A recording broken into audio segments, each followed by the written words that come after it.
In this video, we're going to learn how to create a nice looking form using PHP and Bootstrap.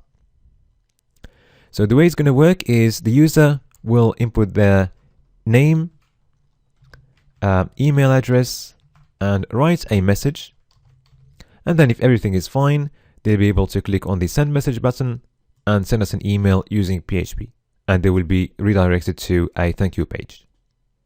Okay, so first of all, we are going to create the form using HTML and Bootstrap. And then we're going to write some PHP code to filter the data. So we're going to clean the data and then validate it. If there are any errors, we are going to print an error message just like this. And if everything is fine, we are going to send the email and redirect them to the thank you page. Okay. So first of all, let's start by creating the contact form using HTML and Bootstrap.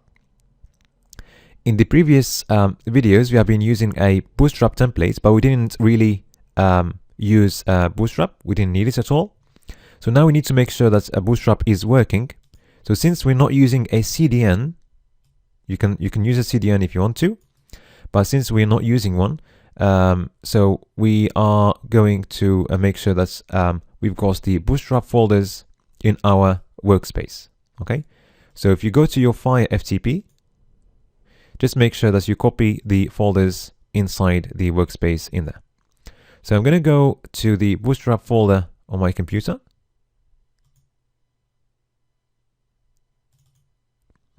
And I'm just going to copy the Bootstrap folders from there. Okay, so if you click on the right arrow, you can copy all the folders, and you can see them now on our workspace. Okay, so now we've got Bootstrap up and running, so we can use all the Bootstrap functionalities, and we can build a responsive form. Okay, so in this session, we're going to have plenty of code on our screen. So I'm just going to push the container div to the left so that we can have enough space since I'm using half screen. So we're going to have enough space to write our code, and it's going to be more readable. Okay. So first, to create our form, we are going to create a row, and then we're going to use 10 columns, okay, for our form, and we're going to leave the other 2 outside. Okay, so if you remember, we've got 12 columns in the grid system, so we're going to be using 10, and we're going to leave 2 on the edges.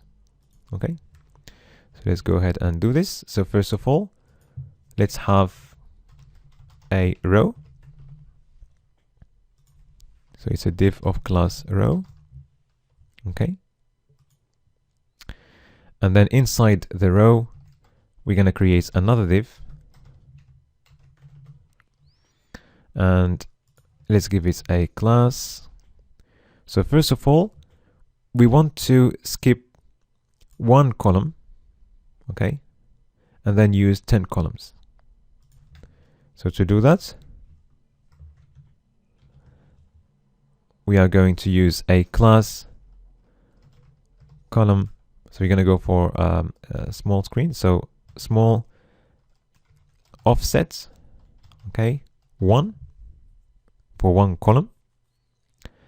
And then we're going to be using 10 columns. So we're going to do column SM for small and then 10. Okay. All right. And let's add another class, contact form, that we're going to use to style our form. So let's add some styling to our form. So we're going to give it a let's give it a border.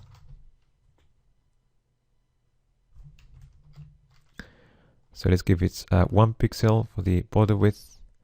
Let's go for a solid style, and let's pick up a purple color for the border, something like this. Okay, let's check. Okay, we don't see anything at the moment because there is no input, there is no content inside it. Okay, anyway, so let's have a heading inside the div saying contact us. And now if we refresh, so you can see our div, let's add a margin top of 50 pixels, for example.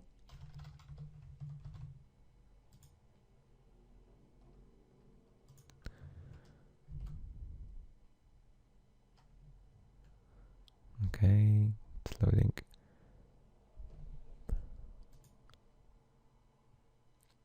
Okay, looks fine. Okay, and finally, let's give it a border radius, and let's go, for example, for 15 pixels. So if you refresh the page, that looks nice. And let's just see how it looks in bigger scale. It looks fine. Okay.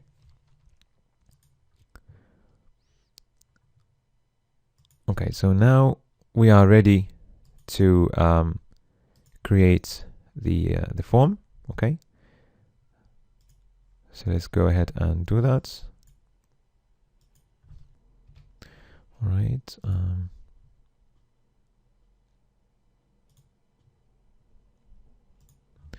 Okay. So you're going to use the form tag. So our form is going to send the inputs to the same file we are working in. So if you want to set the action attributes, you can do that. If you don't, then we're going to be anyway using the same file. Okay. So this file is called 20.contactform.php. Okay, and the method is going to be post. Okay. Okay, so our first input is going to be the name. So we're going to put it inside a form group. Okay. So it's a div of class form group.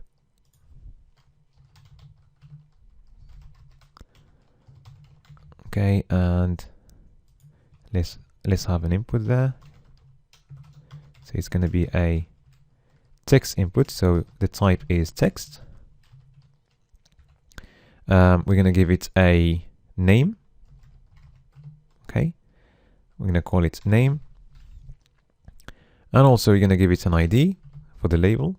I'm going to call it name as well, and a placeholder if you want to, saying name. Okay. And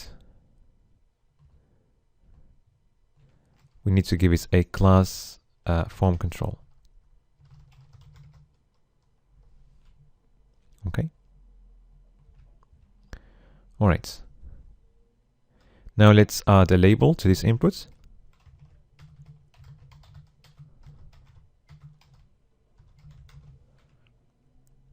We don't really actually need the placeholder, but if you don't want it, you can just leave it for now.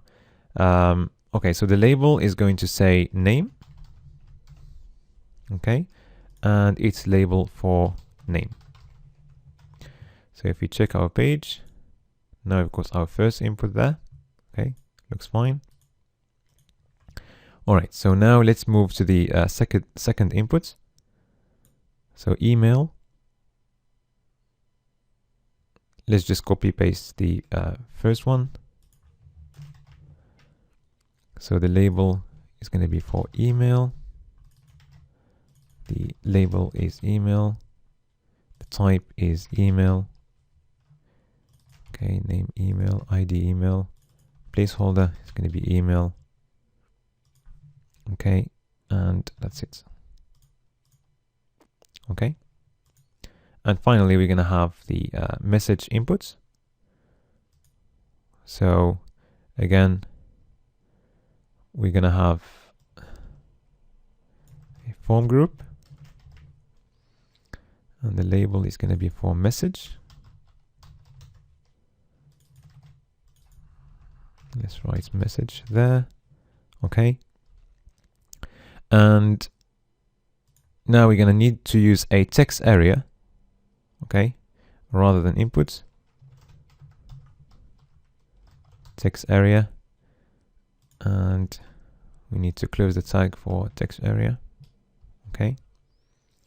So the we need to give it a class of form control, so that's fine. We need to give it a name and ID as well, but no placeholder. Okay, so the name is going to be message, ID message. Okay, we don't have any type there. Okay, so and let's have the number of rows as well. We can set it to 5. So if you refresh the page, now we've got our message input as well. Okay, and finally, now we're going to add the send message button. Okay, so we can just add an input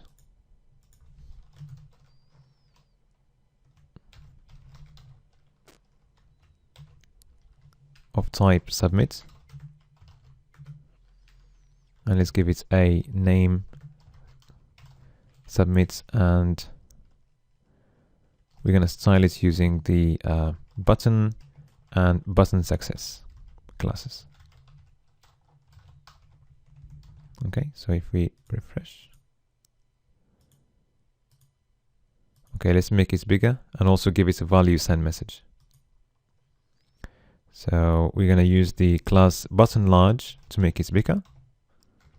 Okay, and we're going to give it a value send message. So now it should look better. Yeah, it looks exactly the same as the reference form. Okay, so we are done creating the form using HTML and Bootstrap. So now we are ready to filter and validate the user inputs. Now that we have created our form, we are ready to write the PHP code. So our PHP code is going to first check if the user has submitted the form. Then we are going to check if any of the required fields is missing. And then we are going to clean those fields and validate them. If there are any errors, we're going to display an error message just like this. Otherwise, we are going to send the email and redirect the user to the thank you page. So we can see that the error message is displayed right under the header. Okay, so our PHP code is going to go right after the header. So if we go right after the H1 heading, we can write our PHP tag in there and start writing our code. So first of all, let's have a look at the structure of our code. So the way it's going to work is that we are going to check first if the user has submitted the form. Okay.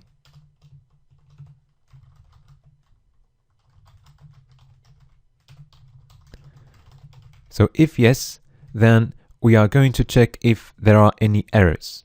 Okay, so we're going to go through all these fields, check if something is missing, or if a certain field is there but not valid. Okay, so we're going to check for errors. So after we checked for errors, then we are going to find out whether we have any errors or not. So if we have, if there is any errors, or if there are any errors, okay. If there are any errors, we are going to print the error message on the screen, okay. Otherwise, if there are no errors, then we are going to send the email, okay.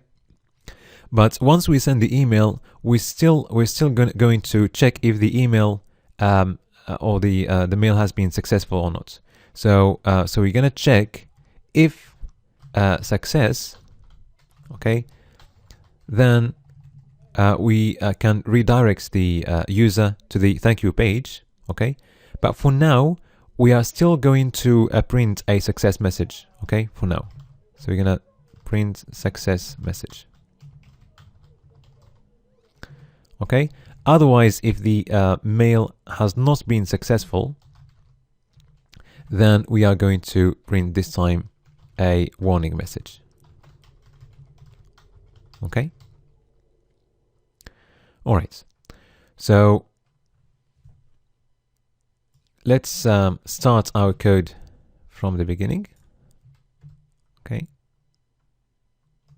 Or before we do that, we notice that in all cases, we are going to print a message at the end, okay. So a good idea would be to have a variable that we're going to call result message, and we're just going to customize this results message depending on whether we have errors or we have a success or warning, okay. So let's have a step right at the end saying print result message, okay.